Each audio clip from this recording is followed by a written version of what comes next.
खबर रायबरेली से है, जहां अमेठी में हुए हत्याकांड के मामले में बिहार के सिवान विधायक सत्यदेव राम पहुंचे रायबरेली और मृतकों के परिजनों से मिलने उनके पैतृक गांव सुदामापुर पहुंचे। वहां पीड़ित परिवार से मिलकर घटना का जायजा लिया और पीड़ित परिवार को हर संभव मदद का भरोसा दिलाया। पीड़ित परिवार से मिलने के बाद मीडिया से बात करते हुए योगी सरकार पर निशाना साधा और कहा कि यूपी में कानून व्यवस्था ध्वस्त हो गई है। परिचय दे दीजिए अपना। मैं बिहार जिला सिवान दरौली विधानसभा से एमएलए हूँ और बिहार विधानसभा में विधायक दल के उपनेता हूँ और पर्यटन उद्योग संबंधित समिति के सभापति हूँ। अभी हमने बिहार में ये घटना पढ़ा सुदामापुर के, हमने देखा कि पूरा परिवार निर्मम तरीके से हत्या कर दी गई है। ये हत्या करने वाला कोई आदमी नहीं जलाद होगा और इससे मेरा अंग सिहर गया और मैंने फैसला किया कि मैं सुदामापुर जाऊंगा और उस पीड़ित परिवार से मिलूंगा और उसके हर पहलू को जानने की कोशिश करूंगा। उसी स्थिति में मैं यहाँ पहुंचा हूँ। आपको कुछ जिस तरीके से नरसंहार हुआ है, इसके नजरिए से देख रहे हैं इसको, जो नरसंहार हुआ है इस तरीके से देख रहे हैं? ये नरसंहार है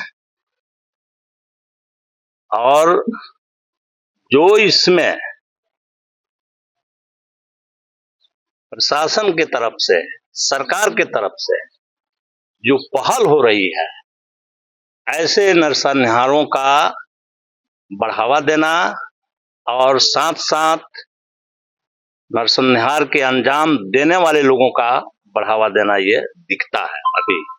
हम अभी कोशिश कर रहे हैं कि इसकी तह में जा करके और सच्चाई को हम जानें।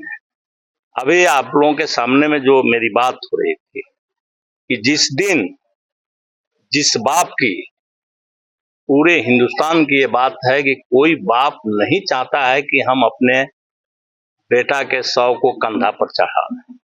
उसकी कोशिश रहती है कि हम बेटा के कंधे पर जाएं, लेकिन यहाँ बेटा की मृत्यु, पतोहू की मृत्यु, नाती की मृत्यु, नतनी की मृत्यु निर्मम तरीके से किया गया है और दाह संस्कार करने जब जा रहे हैं तो सरकार अपने पास बुला लेती है। अरे तो हिंदू रीति रिवाज से भी गड़बड़ है। हिंदू रीति रिवाज में ये होता है, लेकिन उस हिंदू रीति रिवाज को भी पालन नहीं करने दिया गया, उसको दाह संस्कार नहीं करने दिया गया। यह बात कोई दूसरी कहानी कहती है। और कुछ हमारे लोग यहाँ कह रहे हैं कि 5 बीघा जो जमीन दी गई है, तो आप लोग भी बहुत दिनों से रिपोर्टिंग कर रहे हैं उत्तर प्रदेश में। आप बता दीजिए इसके अलावे कहीं और दिया गया है 5 बीघा किसी घटना में? कहीं दिया गया हो तो आप हमको बता दीजिए, हमको पूरी जानकारी नहीं है तो। लेकिन यह देने के पीछे भी क्या कारण है? 5 बीघा जमीन की जो बात लोग कह रहे हैं, ये देने के पीछे क्या कारण है? कारण इतना ही है कि इस मामले को रफा दफा करना और चंदन वर्मा जैसे क्रूर अपराधियों को बढ़ावा देना है और दलितों को दबाने का काम किया गया है। इससे आगे मैं और नहीं समझता। सरकार ने नौकरी का भी वादा किया है, मकान देने की बात कही और तमाम चीजें हैं। मैंने तो मांग की, वो उस पर वो सरकार ने माना भी है। मैंने तो कहा कि इस तरह से जनसंहार हो रहा है और आप दोषी पर पूरे उसके यही कह रहे हैं कि अकेले तो नहीं मारा होगा और उसके जो लोग हैं उसको खोजने की जरूरत है। लेकिन यहाँ तक उत्तर प्रदेश में हम ये देख रहे हैं कि दाह संस्कार करने को भी परिवार के लोगों को मुयस्सर नहीं हो रहा है। नहीं तो कायदे से वहां से डेड बॉडी उठा के आना चाहिए था सुदामापुर गांव में, और उनके जो घर के लोग हैं, पड़ोस के लोग हैं, बिरादर के लोग हैं, गांव के जो लोग हैं, उनको पहले ये अवसर देना चाहिए था। लेकिन आपने तो सारी विधि करके दिए कि अब आप एक कदम आगे नहीं बढ़ेंगे। तो इससे चिंता होती है, वो आधा यूपी लिख दें, उससे हमारी बहस नहीं है।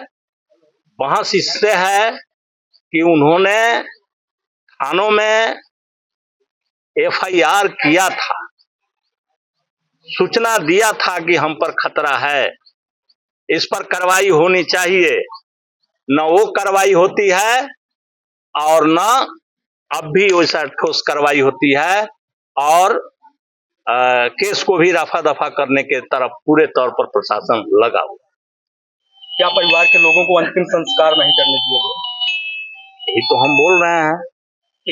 सबसे पहले तो एफआईआर भी पढ़ी, क्या उसमें क्या लग रहा था? अब एफआईआर हमने पढ़ी, हमने देखा कि जो आवेदन होता है, जो प्रार्थी होता है आवेदन देता है, और उसके नीचे उसका सिग्नेचर रहता है,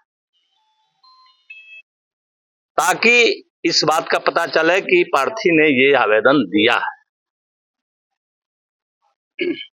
वो उनका सिग्नेचर में नहीं है, उनका आवेदन का बात दर्ज है, वो नहीं है, तो किसी और प्रक्रिया के तहत होगा। अब हम लोग इसके जांच पड़ताल करने जा रहे हैं। अभी हम एसपी साहब के पास जाएंगे और इस पर डिटेल बात करेंगे। रायबरेली से अरविंद मौर्य की रिपोर्ट, TV1 इंडिया न्यूज़।